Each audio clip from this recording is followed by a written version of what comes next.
그래서 오늘은 시편의 서러운 격이죠. 영혼을 울리는 기도의 노래. 엄밀히 말하면 시편은 처음부터 노래가 된 게 아니에요.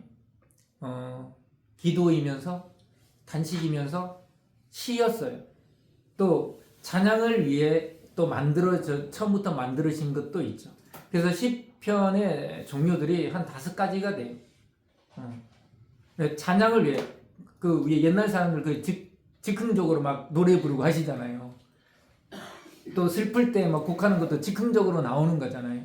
그런 것처럼 즉흥적으로 만들어진 시편도 있지만 이 시편 150편이 있는데 이 3분의 1 이상이 단원시라 그래요. 단원시는 뭐냐? 우리가 단언한다 그러죠. 나의 억울함을 누군가에게 이렇게 호소하는 것을 우리 단언이라고 하지요. 그러니까 나의 어려움, 나의 억울함을 누군가가 들어줬으면 좋겠다라는 목적으로 계속 부르짖는 거예요. 그걸 우리가 단원시라고 하는데 시편의 3분의 1 이상이 단원시입니다. 그러니까 우리 인간의 이 삶이 좋은 것보다 힘든 게 더 많다라는 거예요. 좋으면 3분의 1 이상이 기쁨의 노래, 감사의 노래가 되어야 되는데 제가 아까 5종류가 있다고 그랬죠. 그 5종류 중에 이미 단원시 하나가 3분의 1 이상을 차지해 버린다니까요. 많은 부분을 차지하죠. 영혼의 거울이면서 정말 나의 영혼만 울리는 것이 아니라 다른 사람의 영혼까지 울리는 그런 노래다라는 거죠. 66권의 한 권의 성경이죠. 66권이 한 권의 이제 성경인데 압축된 작은 성서다라는 그런 말도 됩니다. 지극히 아름다운 압축, 성경 전체에 어떤 내용들이 함축되어져 있다라고 볼 수도 있죠. 시편이 되게 특이한 게 뭐냐면 시편과 잠언 그리고 전도서 이거 말고 여러분 욥기도 이제 이 지혜 문서라고 하죠.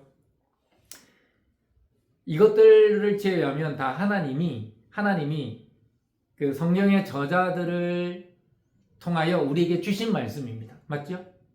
창세기도 그렇고 출애굽기도 그렇고 하나님이 그 누군가를 통하여 우리에게 주신 말씀을 기록한 거죠.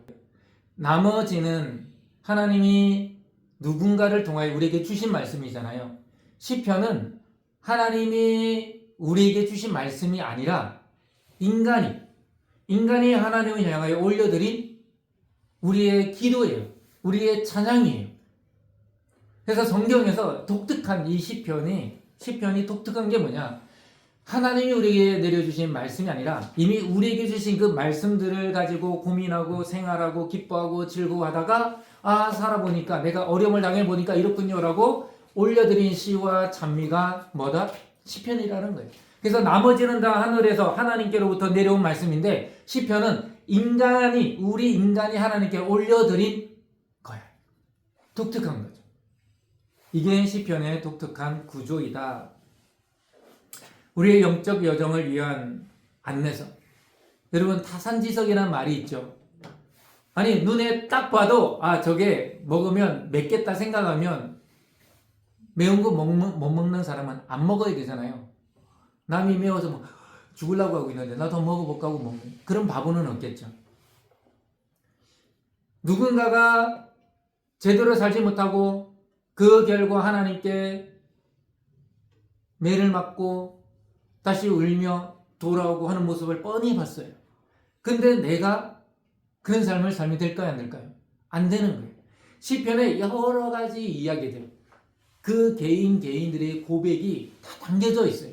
이걸 보면서 맞구나. 이렇게 살아야 되겠구나. 이렇게 살지 말아야 되겠구나. 믿음은 이런 거구나. 이렇게 찬양하며 감사하며 살아야 되겠구나 라고 하는 것들을 시편을 통해서 알 수 있게 된다라는 거죠.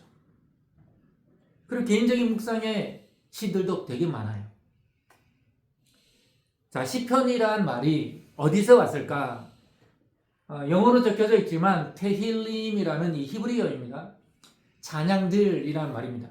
시편은 찬양들을 모아놨기 때문에 시편의 제목이 테힐림, 히브리어로 말하면 저렇게 부른다라는 거죠. 근데 우리는 시편이라고 하는데 이 시편이 영어에서 온 거거든요. 우리가 쓰고 있는 이 시편은. 근데 이게 프살모이라는 헬라어에서 온 겁니다. 프살모이. 그래서 PSALM 여기까지가 영어거든요. 오늘날의 영어인데요. 헬라어에서 온 거예요. 영어로 말하면 쌈입니다. 쌈이 시편이거든요. 여러분 쌈 싸먹을 때 쌈 그 발음입니다. 쌈 이게 이제 시편인데 이 시편이라는 이 영어가 어디에 왔냐? 헬라어에서 왔다는 거죠. 이게 뭐냐면 현악기 있죠. 띵띵띵거리는 현악기를 가지고 옛날에는 찬양을 했잖아요. 현악기에 맞춰 부르는 노래를 프살모이라고 부른 거예요. 이게 찬양이 된 거죠. 그래서 오늘날 쌈이라고 하는 이 영어도 여기서 왔다. 그래서 우리가 영어 쌈을 우리식으로 시편이라고 번역을 한 거예요. 150개가 되는 이 시편에 상당수가 다윗의 시 이렇게 되어 있습니다. 우리 현재 성경들이 그런 게 붙어 있죠. 소제목이 다 붙어 있습니다. 다윗이 지은 시가 있지만 다윗의 시라고 해서 다윗이 다 지었느냐? 그렇지 않습니다. 다윗의 이름으로 헌정된 시. 다윗의 시라고 해서 다윗을 위한 시가 아닙니다. 다윗이 하나님을 찬양하기 위해서 또 하나님께 자기의 억울함을 토로하기 위해서 불렀던 찬양들이 있지만 이것들은 결국 하나님을 향한 노래죠. 근데 다윗이 짓지 않았는데도 다윗의 이름으로 지어서 하나님께 올린 시도 다 다윗의 시라고 되어 있습니다. 그리고 저자를 알 수 없는 익명의 시도 있고요. 그리고 아삽, 고라 자손들, 그리고 솔로몬이나 모세. 여러분 모세가 모세가 다윗 이전 사람이잖아요. 그러니까 모세의 시대부터 사람들이 하나님을 찬양하고 했던 노래들도 후대에 전해져서 이 다윗과 솔로몬 시대의 이 시편으로 또 만들어졌다라는 거죠.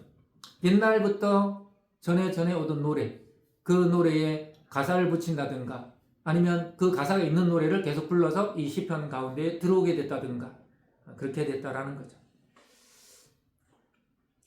표제에 보면 옛날 성경에는 없지만 요즘 성경에는 표제가 되어 있죠. 그 표제에 누구의 시, 고라 자손의 시, 뭐 이렇게 되어 있습니다. 다윗의 시라고 해서 다윗이 다 직접 지었다는 건 아니죠. 제가 설명했습니다. 다윗에게 헌정된 시, 다윗에게 헌정됐다고 해서 다윗에게 바쳐진 시가 아니에요.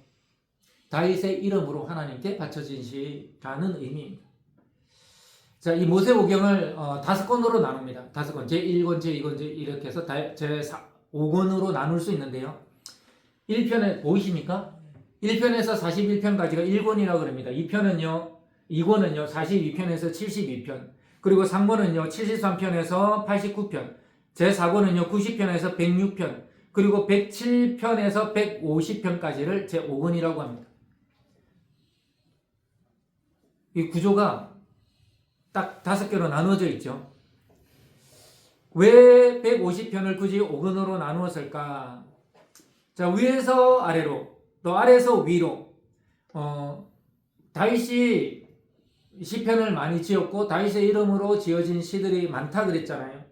그래서 그 유대 민족들에게는 그 미드라시라고 하는 주석서가 있는데 이 미드라시 테힐림이라는 주석서에 뭐라고 되어 있냐면 모세는 5권의 책, 율법, 창세기, 출애굽기, 레위기, 민수기, 신명기 5개의 율법을 우리에게 주었는데 다윗은 우리에게 5권의 시편을 줬다 이런 말이 있어요. 그러니까 아까 여기에 보면 창세기와 연결되고 출애굽기와 연결되고 레위기와 연결되고 민수기와 연결되고 신명기와 연결된다 이렇게 돼 있잖아요. 딱딱 들어맞는 건 아닌데 그런 의미가 있다. 그래서 모세오경과 시편이 5권으로 되어 있는 이 다윗의 작품으로 이렇게 간주해서 5개를 이렇게 연결시키기도 한다라는 하는 거죠. 시편이라는 거대한 성전문을 여는 2개의 열쇠. 시편 1편 제가 좀 제안을 드립니다. 시편 1편을 좀 외워보세요. 제가 아까 우리 시간 전에 제가 한번 외워봤어요. 중간중간에 조금 까먹어가지고 제가 다시 이렇게 보고 외웠는데 시편 1편 그리고 시편 23편 시편에서는 무조건 외워야 되는 시편이잖아요. 외워보세요. 치매 예방에 좋습니다. 네. 시편 1편이 뭐로 시작되죠? 복 있는 사람은 예, 아시레. 복 있는 사람이거든요. 아시레로 시작됩니다. 그러니까 복 있는 사람은 뭐 하는 사람입니까? 여러분 시편 1편 한번 펴보세요.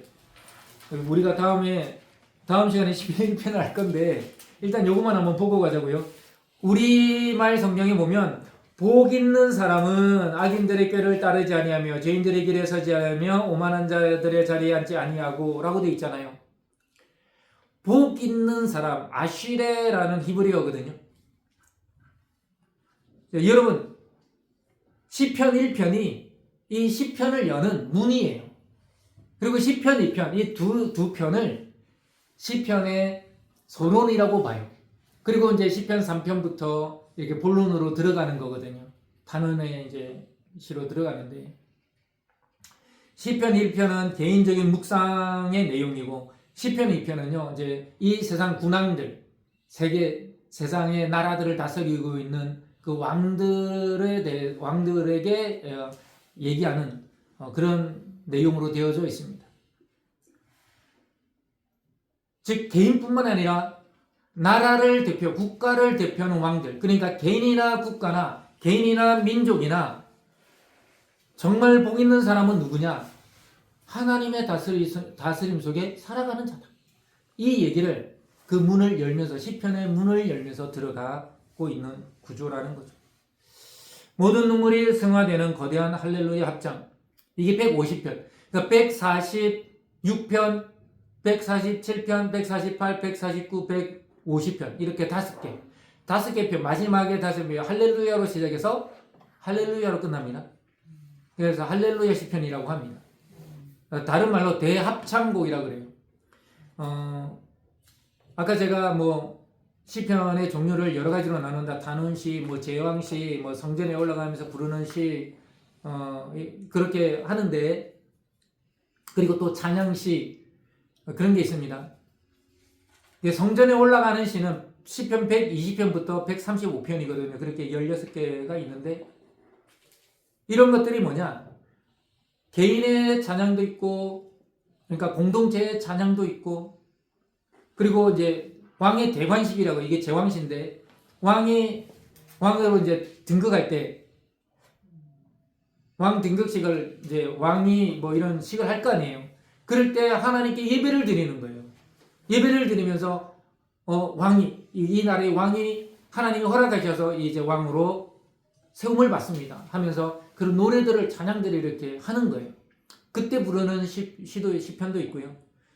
146편부터 마지막 150편까지 할렐루야로 시작해서 할렐루야로 끝나는 거 여러분 하는 퀴즈 맞춰보세요. 이 무슨 노래였을까요? 여러분 그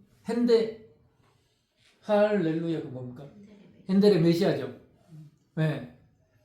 그 찬양대 엄청나게 큰 많은 사람들의 웅장하게 하잖아요. 그러니까 시편 146편부터 150편까지는 이 대합창곡이에요. 예.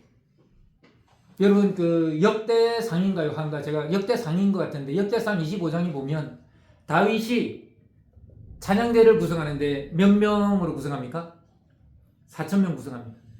한꺼번에 4,000명을 세웠다는 뜻은 아닙니다. 전문가 12명 그러니까 아주 특수한 음악에 정말 재질 있고 재능 있는 사람 12를 24개 조로 만듭니다.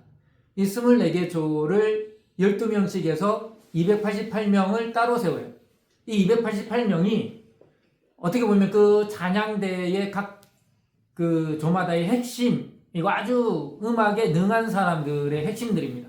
그 외에 그 사람들을 포함해서 4,000명이 24개의 조를 나눠서 예배 때마다 제사를 드릴 때마다 바꿔가면서 그 자리에 서는 거예요.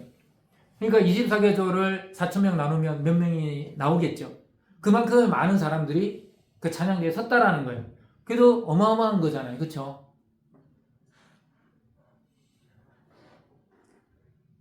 수백 년의 땀과 눈물로 빚어진 신앙 고백의 결정체.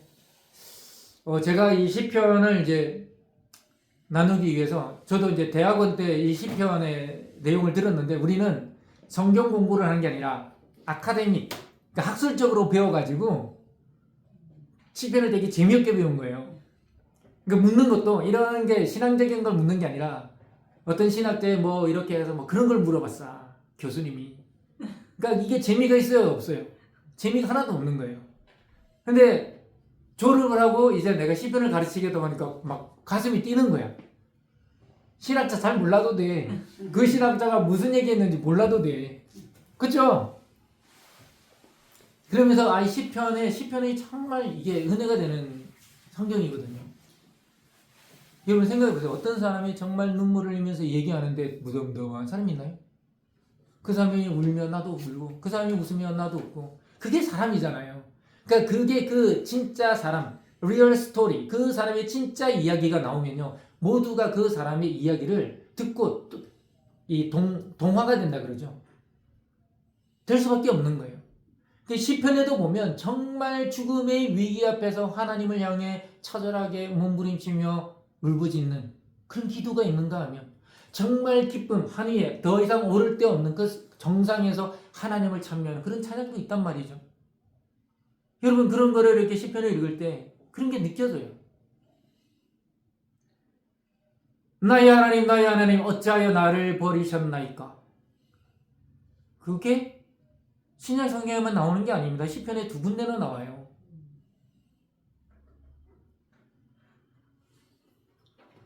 다윗이 죽음에 직면했을 때 정말 딱 종이 한 장 차이로 조금만 더 나아가면 죽음이구나 를 느낄 그 순간에 하나님을 향해 터져나왔던 그런 기도, 그런 것들이 있다라는 거죠. 그러니까 시편을 읽는데 무감각에 읽는다? 뭔가 좀 이상한 거죠. 다윗의 시, 고라 자손, 아삽, 여러 또 사람들이 있습니다. 이름을 알지 못하는. 그러니까 내가 유명한 사람이 아니야? 그러면 다윗의 이름을 따서 다윗의 시라고 이렇게 해버리는 거죠. 그래서 이렇게 모여져서 현재 150편이 성경에 수록이 되어 있습니다. 흙먼지 날리는 현실, 시편의 고향은 삶의 정황이다. 지쩨임 레벤이라고 하는데요. 이 삶의 자리에서 나오는 고백이야말로 그게 진짜 고백입니다. 예배실에 와서 이 예배당에 와서 하는 고백은 가짜라는 말이 아닌데 진짜 내가 일터에서 삶의 우리의 일상생활 속에서 내 입에 나오는 그 고백, 내 입으로부터 나오는 말들이 우리의 신앙의 진짜 모습이라는 거죠. 진면목이라는 거죠. 개인적 질병과 극심한 고난의 자리에서 터져 나오는 기도 소리가 있는 거죠. 기쁨으로 벅찬 성전 순례의 길. 아까 제가 그 성전으로 올라가며 부르는 노래, 저는 모르지만 그 예루살렘 성전에 그 성전에 올라가면서 부르는 노래도 있지만 성전에서 그 계단 올라가면서 부르는 노래도 있거든요. 그 계단이 15개의 계단이 있대요. 그러니까 이런 찬양들 한번 생각해 보세요. 여러분이 저기 경상남도 통영에서 이 제사를 드리기 위해서 서울까지 올라온다 생각해봐요. 보름, 한 달 보름 걸려서 올라오겠죠. 올라올 때 내가 괜히 제사 드리러 간다 그랬나 이런 생각하면서 올 수도 있고 하나님이 도우셔가 내가 여기 무탈하게 왔네. 그래서 또 하룻밤 자고 또 가고 하룻밤 자고 하면서 그냥 가겠어요. 대부분의 사람들은요. 그 하나님께 제사를 드리기 전까지의 그 설렘과 기쁨과 그 바라는 것, 그 기대감이 있잖아요. 그런 것으로 인해서 찬양이 나오는 거예요. 찬양이. 그래서 하나님께 제사를 드리지도 않았는데 올라가는 그 길이 이미 뭐예요? 예배를 드리고 있는 순간순간들인 거예요. 그러니 성전으로 올라가는 길이 벅찰 수밖에 없는 거예요. 하나님이 나를 이렇게 하셔서 오늘 그 이스라엘 백성들은 특별히 3대 절기를 지키려고 어디에 있든지 예루살렘으로 왔거든요. 처음에는 어느 순간인가 예루살렘의 그 희생 제물들을 예루살렘에서 돈으로 이렇게 바꿀 수 있겠지. 그 전에는 다 자기가 염소나 소나 송아지나 이런 거 다 끌고 와야 돼요. 양을. 그러면 혹 모르잖아. 요 놈을 데리고 가다가 요 놈이 죽으면 어떻게 해요? 한 마리 더 데리고 가는 거예요. 그러지 않았겠어요? 얘 데리고 가다가 얘가 다쳤어. 그럼 얘 바치실 수 없어요. 못 바쳐요. 흠이 있는 건 못 바칩니다. 그러니까 한 마리가 아니라 두세 마리 데리고 가겠죠. 그 중에 제일 좋은 놈으로 바칠 거 아닙니까? 저는 그렇게 할 것 같은데 여러분들은 뭐 저는 3마리인데 여러분은 5마리 가져가겠죠. 그렇게 했을 거란 말이죠. 그렇게 얘 제사를 드리기 위하여 저 먼 곳으로부터 이렇게 올라오는 사람들의 그 모습을 한번 상상해 보세요. 이게 시편의 내용이라는 거예요. 국가의 운명이 걸리는 왕의 대관식. 어떤 사람이 왕이 되느냐에 따라 민족과 국가의 운명이 달린 거예요. 오늘도 그렇지만 옛날에는 더 그랬다고요. 왕이 진짜 미친 짓이라고 미치버린 사람이 되면 나라가 어떻게 되겠습니까? 하나님을 버리고 자기 마음대로 살면 그 왕 때문이라도 그 민족이, 그 나라가 하나님께 벌을 받고 이 민족이 침략을 받아서 멸망하는 거예요.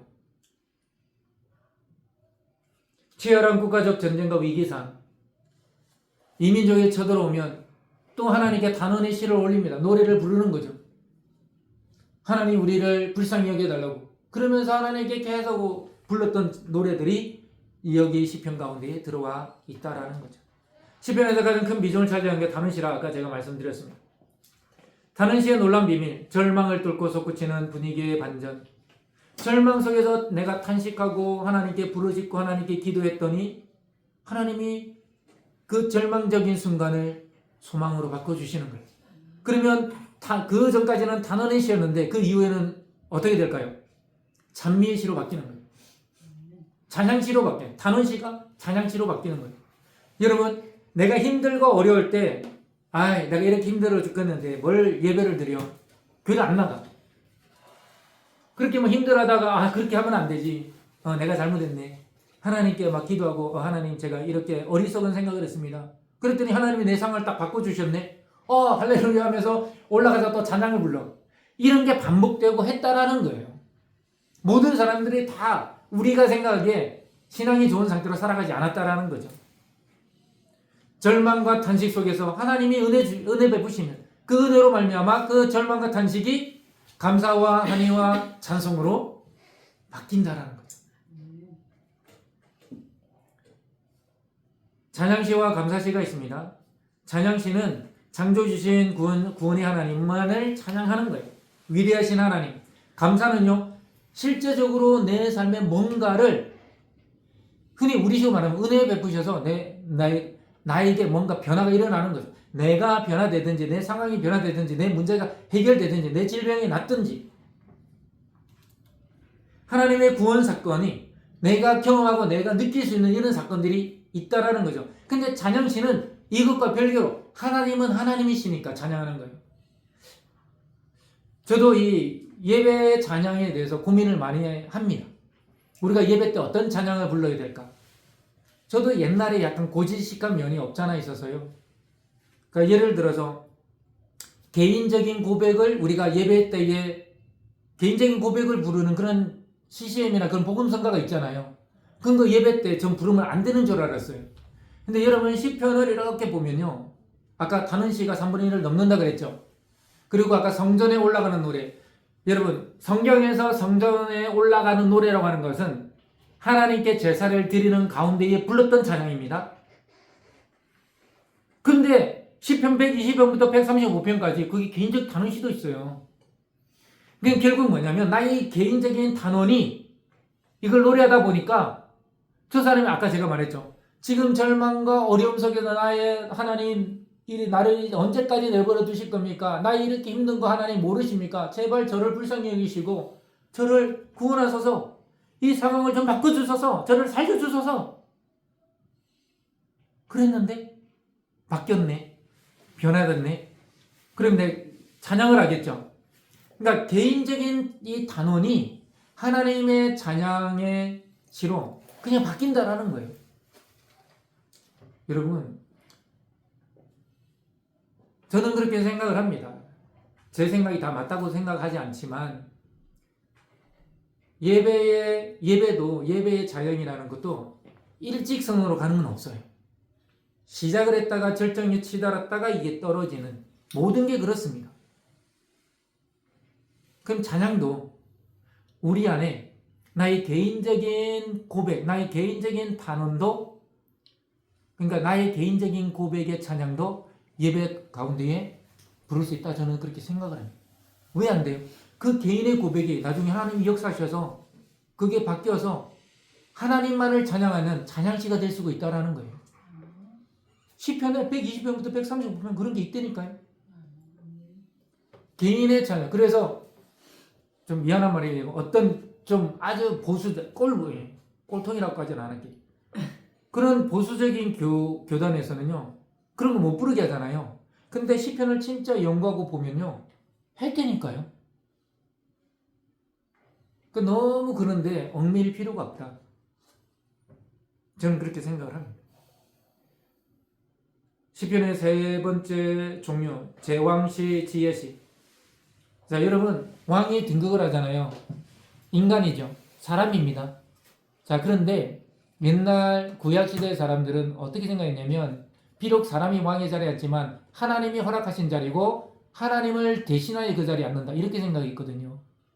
결국 그 자리에 계신 분은 누구다? 하나님이시라는 거거든요. 하나님이 다른 그 어떤 누군가 한 개인을 이 민족의 이 나라의 왕으로 세우셨다. 다시 말하면 하나님의 대리 통치자가 왕이다라는 것으로 믿었습니다. 그렇기 때문에 예를 들어 다윗이 왕의 자리에 오르고 솔로몬이 왕의 자리에 오르는 것은 단순히 다윗 개인 솔로몬이 그 자리에 앉는 것이 아니라 하나님께서 택하셔서 부르신, 그리고 기름 부은 사람이 그 자리에 하나님을 대신해서 앉는 거예요. 그러니까 개인이 왕의 자리에 오르는 것이 다가 아니라 하나님이 그 자리에 함께 앉는다라는 그 사상이 있었다라는 거죠. 그러니까 딥할 수밖에 없는 거예요. 비록 사람이, 눈에 보이는 사람이 그 자리에 앉지만 하나님이 우리나라의 왕으로, 이 민족의 왕으로, 우리나라의 왕으로 이 자리에 앉으시는구나. 그렇게 보고 찬양을 하는 거죠. 결국 더 먼 미래를 보면요, 이 땅에 참된 왕으로 오실 예수 그리스도를 찬양하는 시, 그게 제왕시의 의미입니다. 지혜시도 있고 교훈시도 있습니다. 살아보니까 이렇더라. 너는 그렇게 살지 말아라. 또 이렇게 살아라. 라고 하는 내용들이 다 있죠. 자, 히브리 시는 우리의 시와 좀 다르다. 이게 뭔 소리냐?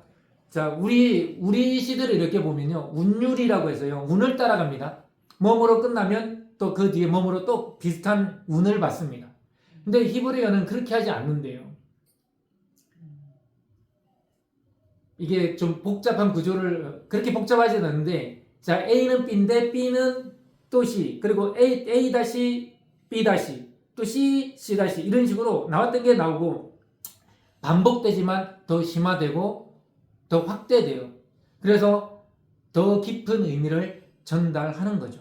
심화되어서. 굳이 평행법이라고 하고 그런 건 있습니다. 넘어가겠습니다. 설명해봤자 은혜도 안 됩니다. 동의적 평행법. 예를 들면 나의 부르짖음을 들으소서, 주님은 내게 은혜 베푸시는 분이시기 때문입니다. 자, 의미가 뭐냐? 부르짖는다라는 것은 곧 하나님이 은혜 베푸신다라는 것을 의미하는 거예요. 근데 운율을 따라가는 게 아니죠. 의미를 따라간다라는 거예요. 그렇기 때문에 우리는 어떻게 된다는 거예요? 하나님의 은혜 베푸심을 얻기 위해서는 우리는 부르짖어야 된다라고 얘기를 하는 거죠. 평행법 예시 한 번만 더 보겠습니다. 의인의 길은 여호와께서 인정하시나 악인의 길은 망하리로다. 화면이 지금 제가 눌렀네요. 나왔나요? 네. 아까부터 안 나왔네. 예.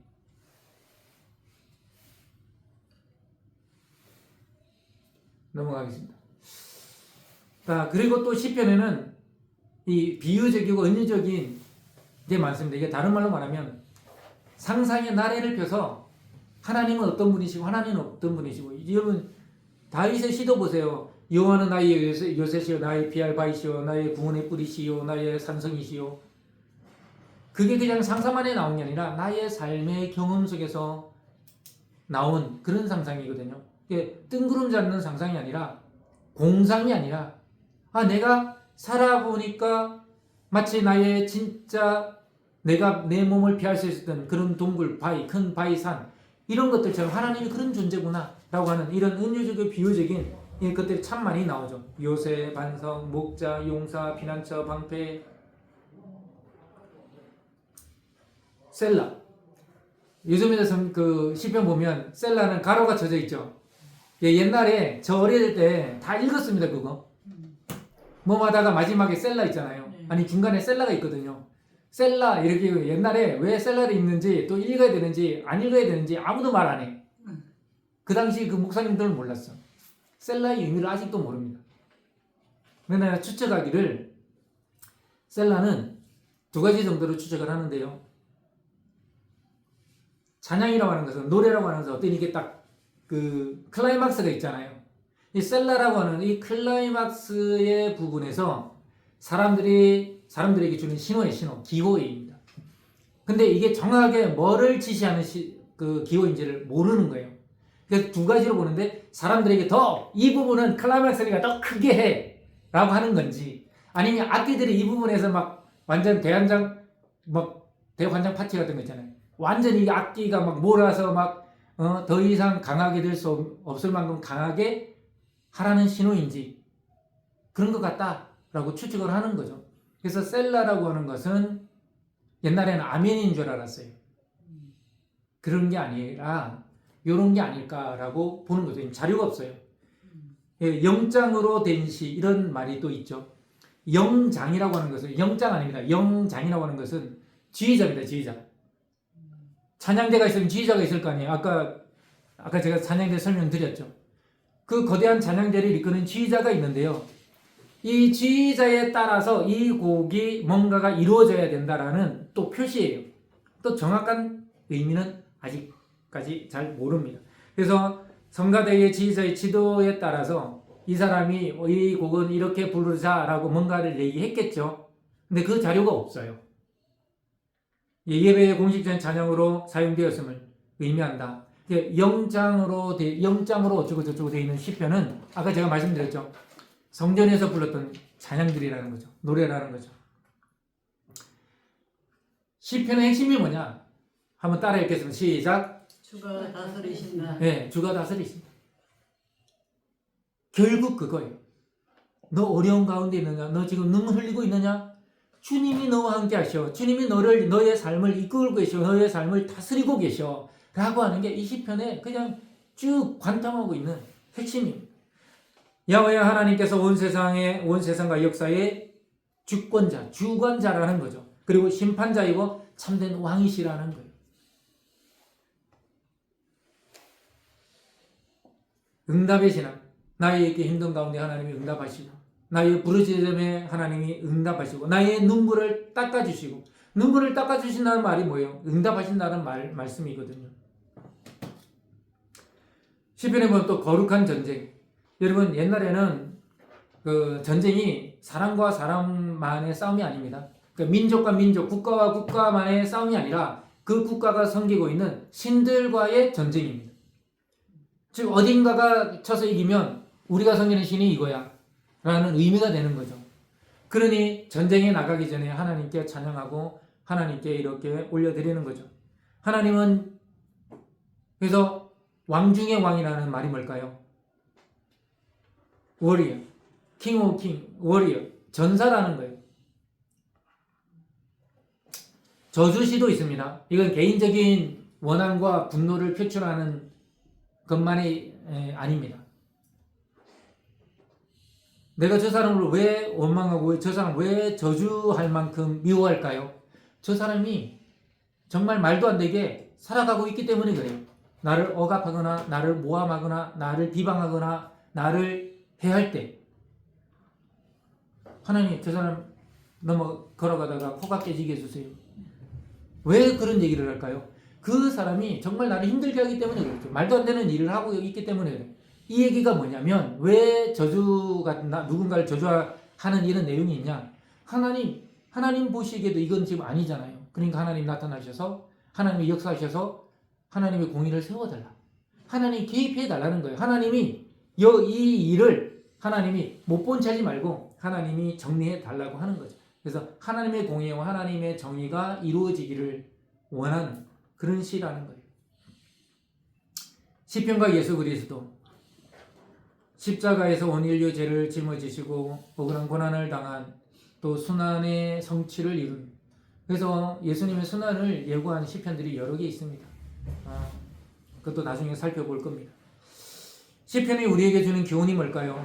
인생의 쓴맛 단맛을 다 겪은 여러분에게 시편이 나이가 어린 사람보다 더 깊이 다가올 거라 저는 생각합니다.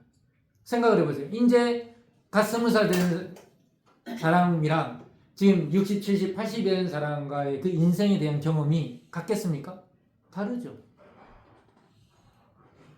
가장 기쁠 때나 가장 바닥에 떨어졌을 때나 시편의 수많은 언어들을 나의 기도로 삼을 수 있는, 나의 기도가 되는 그 은혜가 있어야 돼요. 그래야 정말 시편의 그 내용들이 나에게 은혜가 되는 거예요. 결론이 뭘까요? 시편은 단순한 옛 노래가 아니라 지금도 살아 역사하시는 하나님을 만나는 통로인 줄 믿으시기 바랍니다.